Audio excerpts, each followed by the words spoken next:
Hey, it's Craig. I just wanted to let you know that you can listen to Canadian History X early and ad-free on Amazon Music, included with Prime. Hey everyone, Craig Baird here.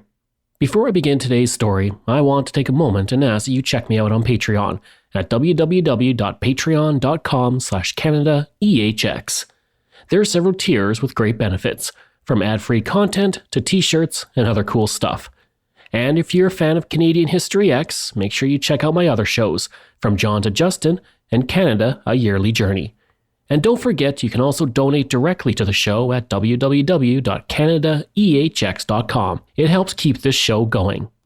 Alright, on with the show.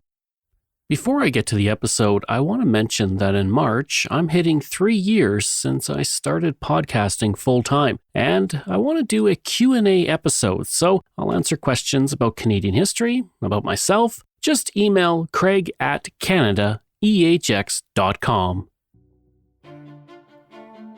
The year is 1941.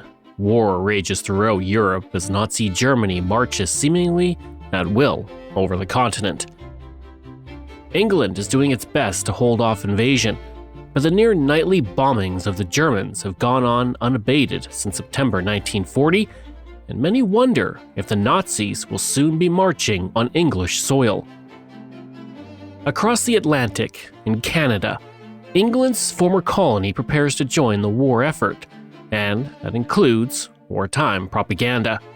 A series of documentary shorts called Canada Carries On are released and carried internationally in the World in Action series. The shorts were created to boost morale among Canadians during the war, and one short stands out, Churchill's Island. Directed by Stuart Legg, a veteran of 8 documentaries by this point, the film portrays military and civilian involvement in the Battle of Britain, which raged from July 10th to October 31st, 1940. Made for $4,900, the film used newsreel footage and ran for 21 minutes and 27 seconds while giving viewers their first images of the Royal Air Force in its fight with the Germans. This film might be mostly forgotten today, but it holds a special honor. Not only was it the first ever Academy Award winner for Best Documentary Short, but it was also the first Academy Award for a new organization that now has more Oscar nominations than any film organization outside of Hollywood: the National Film Board of Canada. I'm Craig Baird, and this is Canadian History X.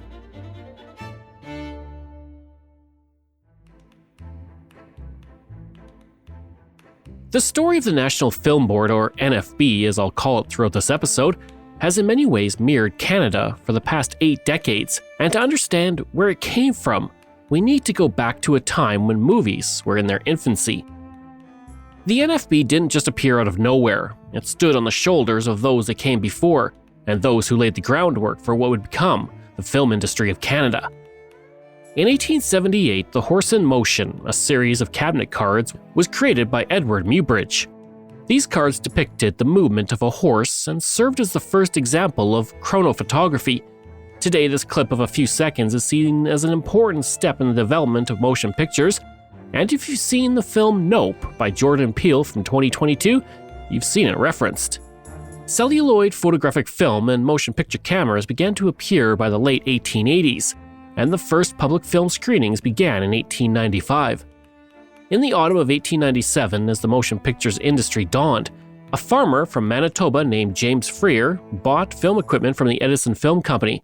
He was inspired and tried to capture the farming life of the province by making short films. Called 10 Years in Manitoba, the film was simply a compilation of scenes featuring men working in a wheat field, the harvesting of a crop, a train passing over the prairie, and the arrival of the CPR Express in Winnipeg. One scene features a man stooking grain on his farm. That man happened to be Thomas Greenway, Premier of Manitoba, and he might possibly be the first politician ever to appear on film. The Canadian Pacific Railway saw the potential of such films as propaganda to attract immigrants to settle in Canada's West. The company arranged for the film to be showcased in the United Kingdom in April 1898 to encourage people to move to the Canadian prairies. And with that, the era of film and its power to shape people's opinions had arrived. Fast forward 2 decades, the First World War was coming to an end, and in September 1918, the Canadian government created the Canadian Government Motion Picture Bureau. This organization was the first government film production company in the world, and their goal was to advertise Canada's scenic attractions, agricultural resources, and industrial development. The Bureau distributed films throughout Canada, the Commonwealth, as well as France, Belgium, Argentina, Chile, Japan, China, and the United States. At its peak in the mid-1920s, the Bureau was releasing 1,000 prints of its films into the United States alone. Those good days for the Bureau were not to last, as the world was quickly changing, though. With the Great Depression came tougher times, which hit the Bureau along with budget cuts resulting in bland, poor-quality films. Its reputation declined, and because they failed to invest in sound film, the films released were seen as outdated. Frank Badgley, the Bureau's director from 1927 to 1941, recommended the transition to sound films early on, but the organization didn't switch until 1934, and by then, it had lost most of its theatrical distributors. In February 1936, Ross Maclean, secretary to the Canadian High Commissioner in London, recommended a study in the production of promotional films in an attempt to boost Canada's former glory as a film producer. Prime Minister William Lyon Mackenzie King agreed and appointed British filmmaker John Grierson to review growing failures of the Bureau and offer recommendations to the government. Grierson brought forward a report that led to the National Film Act, which was passed in 1939 and was written by Grierson himself. This led to the formation of the NFB. Under the Act, the Bureau was responsible for the technical production of the films, and then they would be distributed by this new organization, the NFB. As the world fell into war in 1939, Grierson recommended that the Bureau and the NFB merge for efficiency and cost-effectiveness. 2 years later, in 1941, the NFB absorbed the Bureau, and one of the most prestigious film studios in the world was born. Camilo Martin Flores is the collections curator for the NFB, and he says, In the 1930s, every province and even some cities had started to produce their own films, which made this public agency lose their contracts and their relevance in the Canadian cinema landscape. The NFB was originally designed as a modestly staffed advisory board, and then, thankfully, became an agency with a mandate to interpret Canada to Canadians and other nations. Grierson became the first commissioner, and he served from 1941 to 1945. During his first years at the helm of the organization, it grew from 50 staff to 250, and it also won that first Oscar for Churchill's Island. In the 1943 Best Documentary category, the National Film Board received 2 nominations for High Over the Borders and Inside Fighting China, but neither won. Hoping to regain the mass distribution that the Bureau had in the 1920s, Grierson worked with Famous Players, a major theater chain, to have them include NFB films. Thanks to this, productions like The World in Action reached 30 to 40 million people in the United Kingdom and the United States each month. The series, Canada Carries On, reached 2.25 million people, and the newsreels released by the NFB were seen by 40 to 50 million people per week. And while Grierson did many important things in his tenure as commissioner, he changed the NFB forever by hiring one man. Norman McLaren was born in Scotland and began to experiment with animation in the 1930s. He released 7 Till 5 and Camera Makes Whoopee in 1933 and 1935. Both films won prizes at the Scottish Amateur Film Festival, which was judged by Grierson. After spending time covering the Spanish Civil War as a cameraman and then working as an animator in New York City, he was invited by Grierson to come to Canada. McLaren was asked to create a promotional film to remind Canadians to mail their Christmas cards early. This became the 1941 film Mail Early, and it was the start of a career that would alter the National Film Board and animation forever. After several more films in 1942 and 1943, McLaren could no longer keep up with the demands for animation at the NFB. He asked Grierson to recruit art students so he could start a small animation team.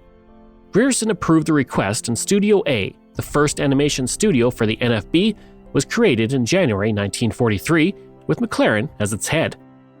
Now, McLaren was a pioneer. His use of visual music, abstract film, graphical sound, and drawn-on film animation were revolutionary for their time, and he was instrumental in making the NFB a world leader in the world of animation. This is where I spend most of my time in filmmaking, in front of this machine and by this bench here, because I can just, without taking the film out of the machine, I can just pull it out here, and I can draw or scrape away images here, and as soon as I scrape away a few, maybe sometimes just one that I scrape, I can run it. Since then, the NFB has won 7 Oscars for animated films.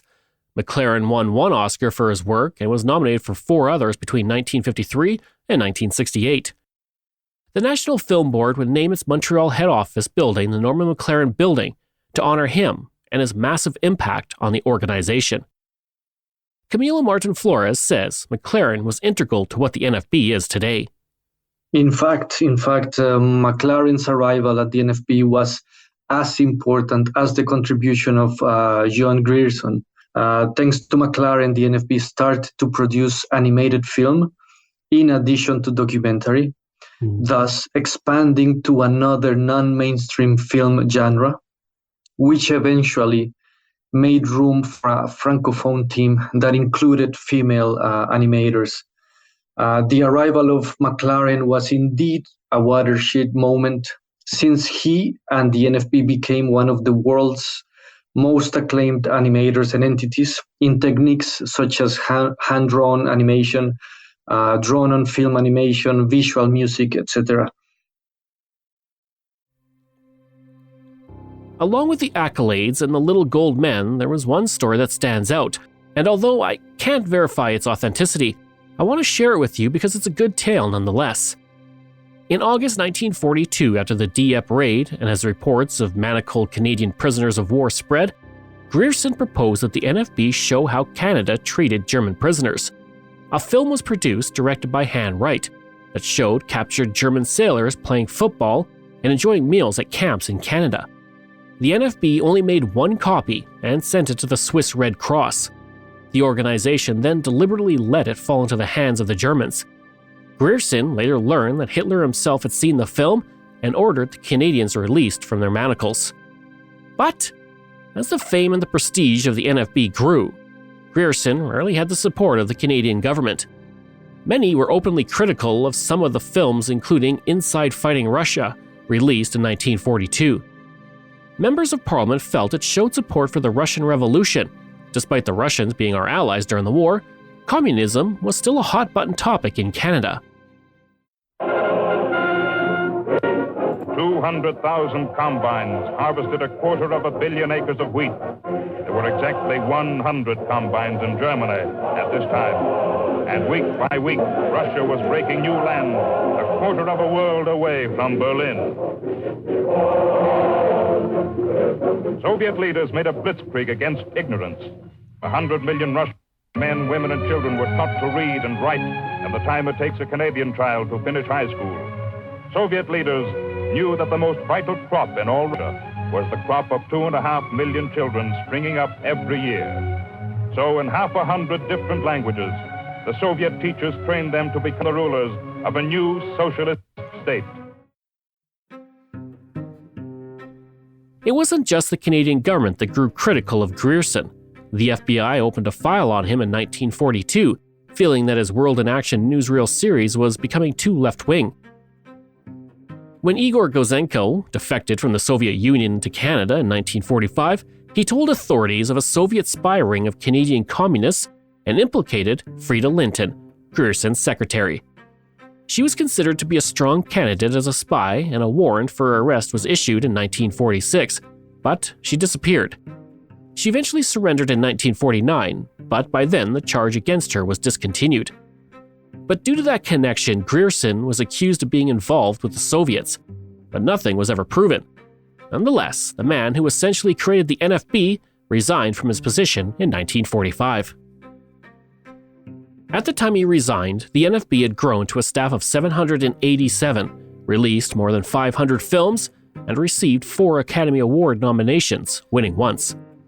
Replacing Grierson was Ross Maclean. He had worked as a personal secretary to the Canadian High Commissioner to the United Kingdom and future Governor-General Vincent Massey.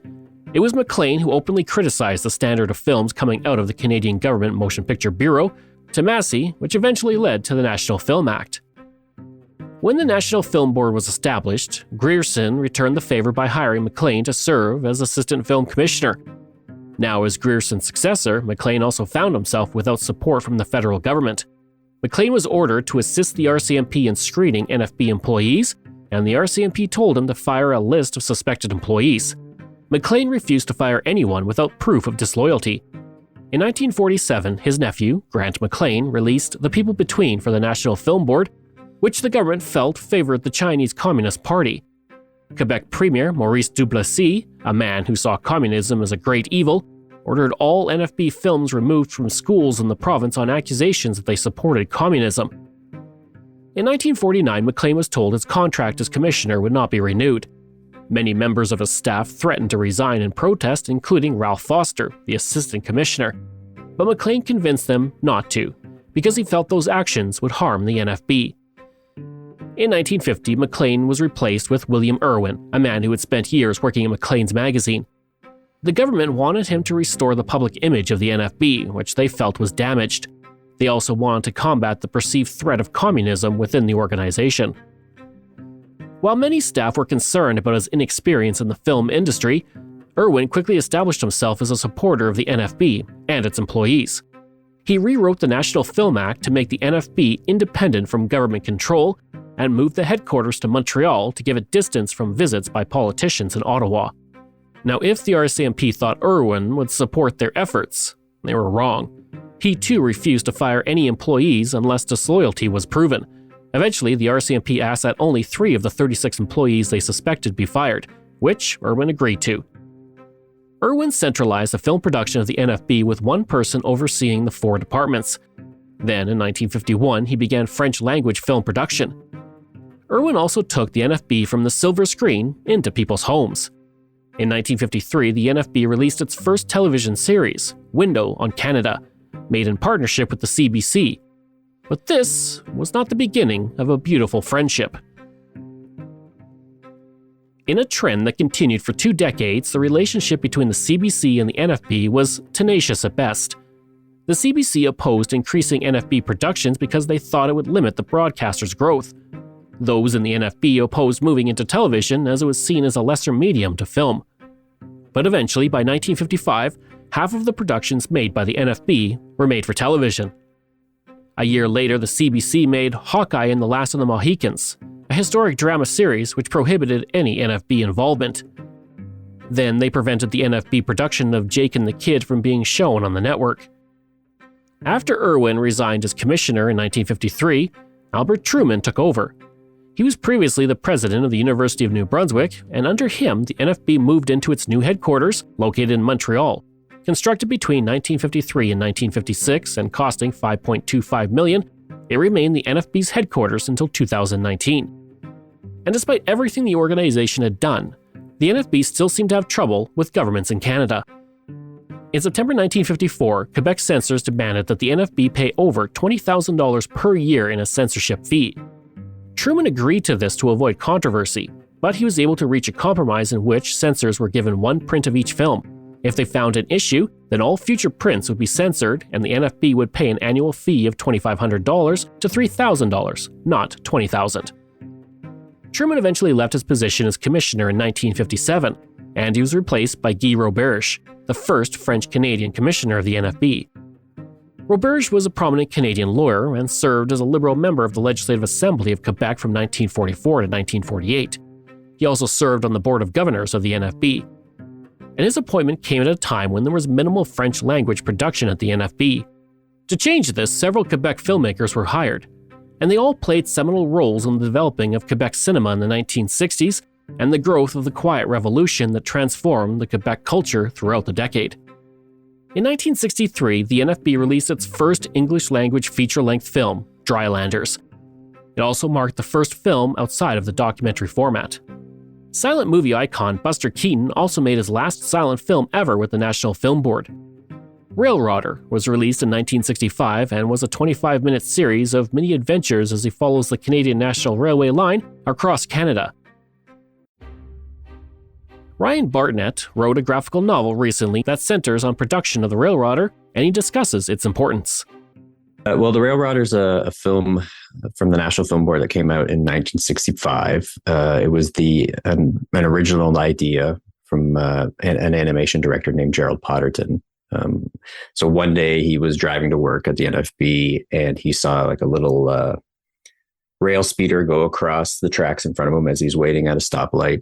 And he just thought, oh, that'd be kind of a neat way to explore Canada, just on the back of one of these little push carts.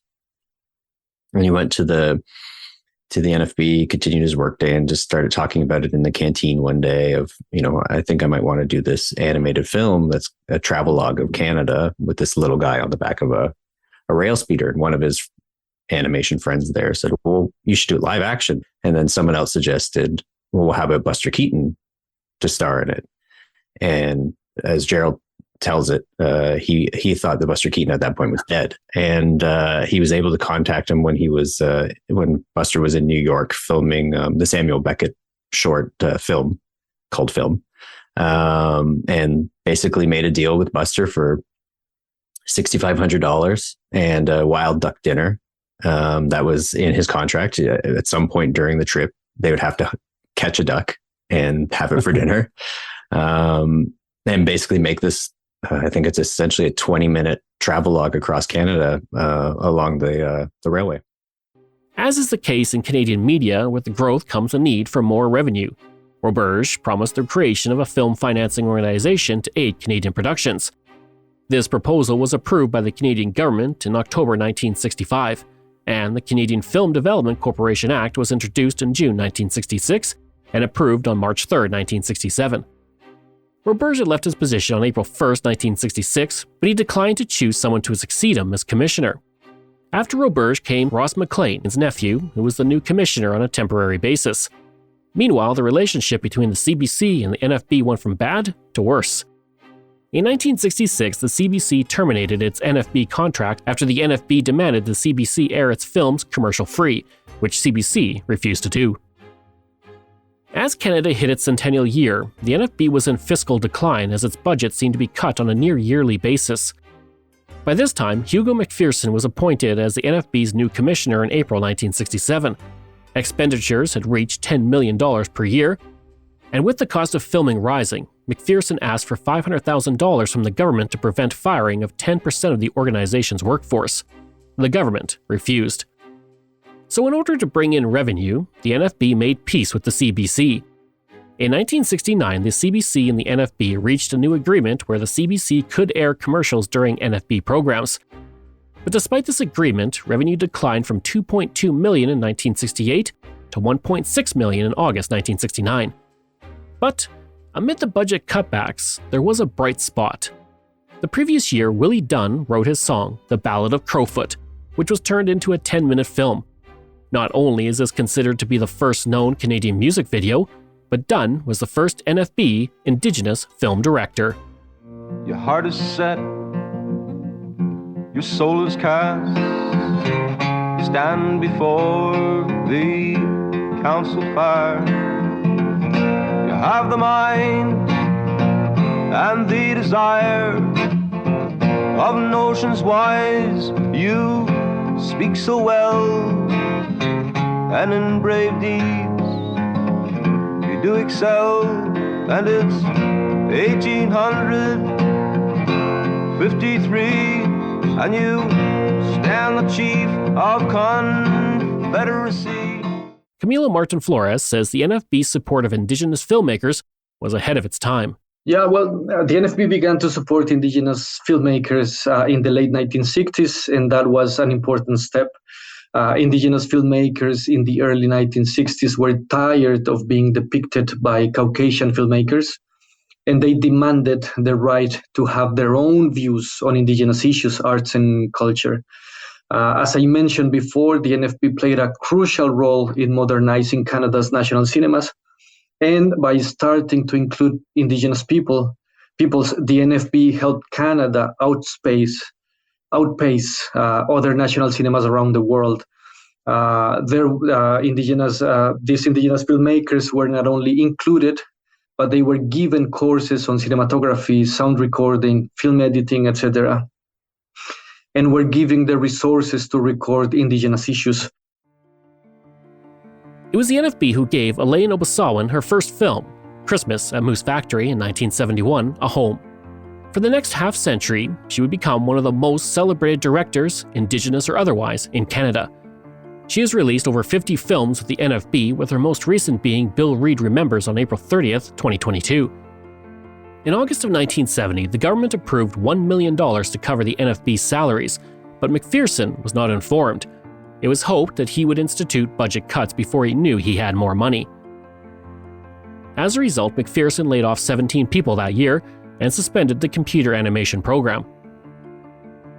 Amid the stress of constant cutbacks, McPherson left as commissioner, and they brought in a new man named Sidney Newman.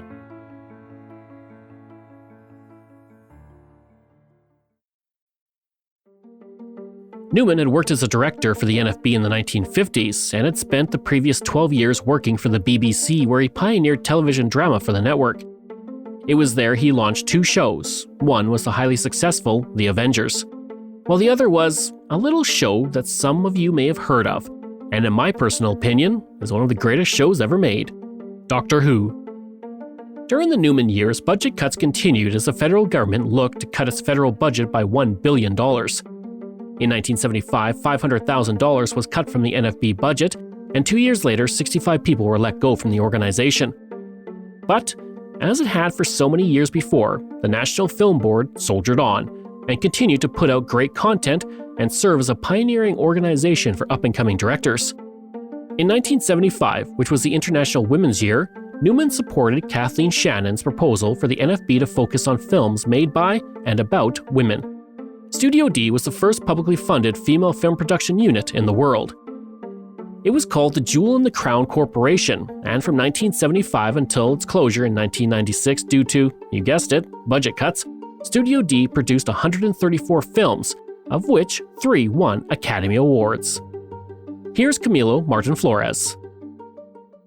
Well, Studio D was extremely revolutionary for its time. Some of their films are still today relevant and controversial. Yet, I would say that Studio D was not revolutionary for what it was. What I mean is that women had made films since the very beginning, 1896, and groups of female filmmakers were formed all over the world in the late 1960s, like Australia, Feminist Film Workers Collective, or Colombia, Cine Mujer. But the topics explored by Studio D were very revolutionary. For instance, the groundbreaking Working Mothers series, which basically funded the studio, or the controversial anti-porn documentary Not a Love Story, a film about pornography from 1981. So overall, Studio D was revolutionary for placing Canadian women and Canadian women's issues front and center on the big screen.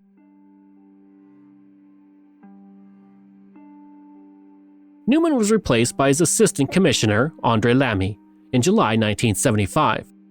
The most notable aspect of Lamy's time was the release of several politically sensitive French-Canadian productions that Newman had banned during his tenure. These films were banned because of the October crisis in 1970, when the Quebec separatist organization, the FLQ, kidnapped the Deputy Premier of Quebec, Pierre Laporte, and British diplomat James Cross. Laporte was murdered by the organization, leading to the only peacetime implementation of the War Measures Act, which suspended civil liberties for a time in Canada. Lamy had advised Newman to ban the productions due to the crisis, but by 1975, Lamy felt enough time had passed for the distribution of the films. Lamy served until 1979, when James de Bugeaud-Domville became the commissioner.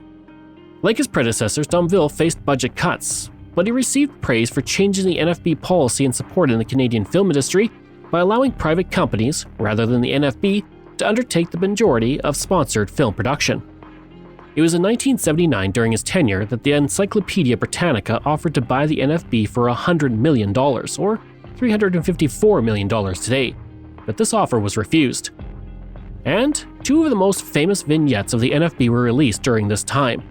The first was The Log Driver's Waltz, which I covered on February 8, 2022. The NFB vignette was directed by John Weldon, who had won the Academy Award for Best Animated Short Film in 1979 for Special Delivery. The Log Driver's Waltz celebrated the art of log driving, which is the act of taking felled timber down rivers to be transported to sawmills. This was very common in the 1800s and into the 1900s. Lumberjacks would cut down the trees and transport the logs down the river and put them into the water. The river took the logs quickly, and for no cost, to the sawmill. To ensure the logs made the journey, workers walked and ran along the logs as they floated down the river. It often resembled dancing, hence the name, The Log Driver's Waltz. In 1977, CBC's Children's Programming Department had contacted the NFB and requested they produce several short films that could be used between programming. The federal government was also in favor of this, wanting to promote national unity. For the next 3 years, 80 filmmakers from across the country began to make films. But without a doubt, the most famous is The Log Driver's Waltz. If you ask any girl from the parish around what pleases her most from her head to her toes, she'll say, I'm not sure that it's business of yours, but I do like to waltz with a log driver, for he goes burning down and down white water. That's where the log driver learns to step lightly. It's burning down and down white water. The log driver's waltz pleases girls completely. To this day, the film is one of the most requested in the entire collection of the National Film Board. It's also been adapted into a children's book. And speaking of children's books, the second popular vignette came from the 1979 short story, The Hockey Sweater, published by Roche Carrière. It was turned into The Sweater, an animated short by the NFB the following year. The story follows a young boy who worships Maurice the Rocket Richard of the Montreal Canadiens. When he needs a new hockey sweater, his mother orders one from the Eaton's catalog. Unfortunately, a Toronto Maple Leaf sweater arrives instead, the hated rival of the Montreal Canadiens. Mr. Eaton answered my mother's letter promptly. 2 weeks after she wrote it, we received the sweater. It was one of the greatest disappointments in my life. Instead of the red, white, and blue Montreal Canadiens sweater, Mr. Eaton had sent the blue and white sweater of the Toronto Maple Leafs.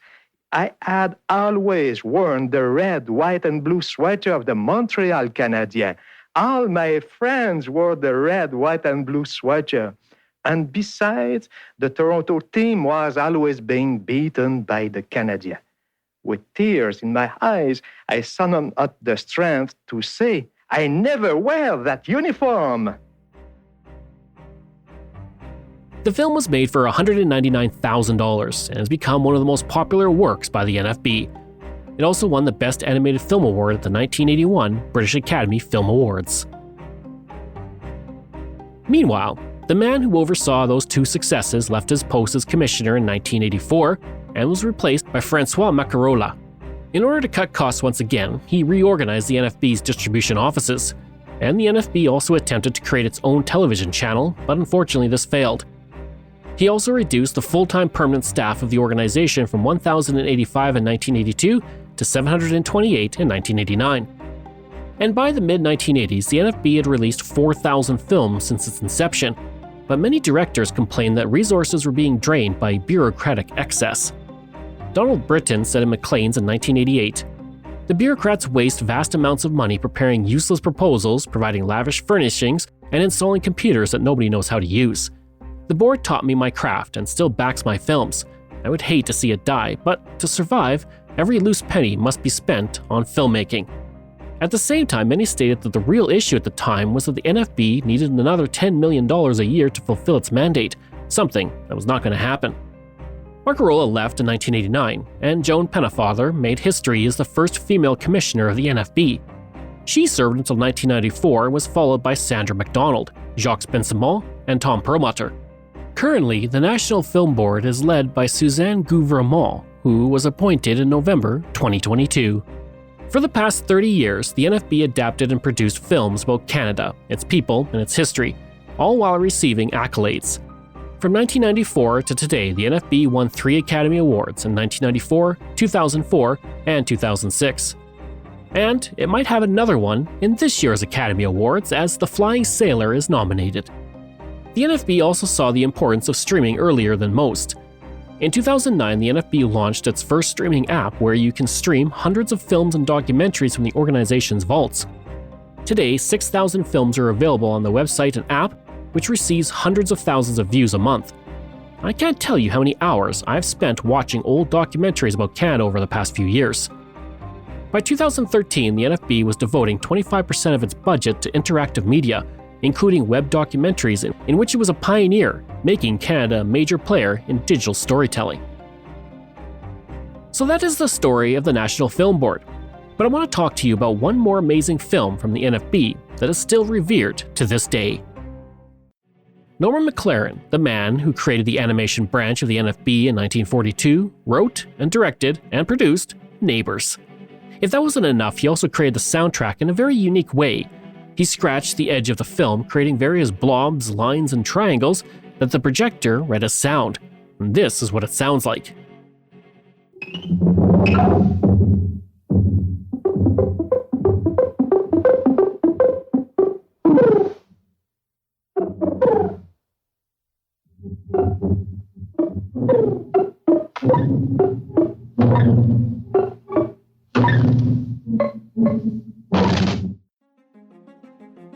The film follows Jean-Paul Ladecure and Grant Monroe, who represented French and English Canada respectively.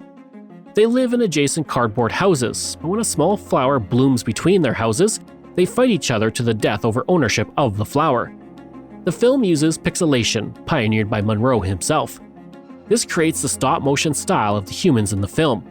At one point in the film, the two neighbors levitate, which was achieved by having the actors jump upward and photographing them at the top of their trajectory. This 8-minute film is called one of the most controversial films ever made by the NFB due to its anti-war message.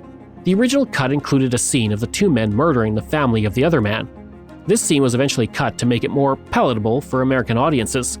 But during the Vietnam War, public opinion had shifted against the war, and McLaren was able to reinstate the sequence, which is relatively tame by today's standards. The film is now revered and considered a landmark of animation and Canadian film in general. It won a Canadian Film Award and an Academy Award in 1953, and it was declared a masterwork by the Audiovisual Preservation Trust of Canada, and, perhaps most significantly, the United Nations added it to its Memory of the World program, which safeguards the documentary heritage of humanity against collective amnesia, neglect, and the ravages of time. And of course, you can watch it on the National Film Board app, website, and YouTube channel. Now I'd like to thank the National Film Board for providing me with access to videos not available on their app, and also thank you to Camila Martin Flores for speaking with me about the history of the NFB. Thank you for joining me this week on Canadian History X. Information from Canadian Encyclopedia, Library and Archives Canada, Macleans, and Wikipedia. This show is researched, produced, and written by me, Craig Baird, with the help of Dila Velasquez. Audio production and design by Rosalind Kufor. If this is your first time listening and you like what you heard, please take a moment and give us a 5-star review to help other people find these amazing stories. And there are so many for you to sink your teeth into. If you enjoyed this podcast, then please check out my other podcasts, From John to Justin, Canada, A Yearly Journey, Pucks and Cups, and Canada's Great War. We love hearing from you, so if you have a show topic you want me to cover, email me at craig@canadaehx.com. Or stop by my website and social media. I'll include all of those in my show notes. Until next time, I'm Craig Baird, and this is Canadian History X.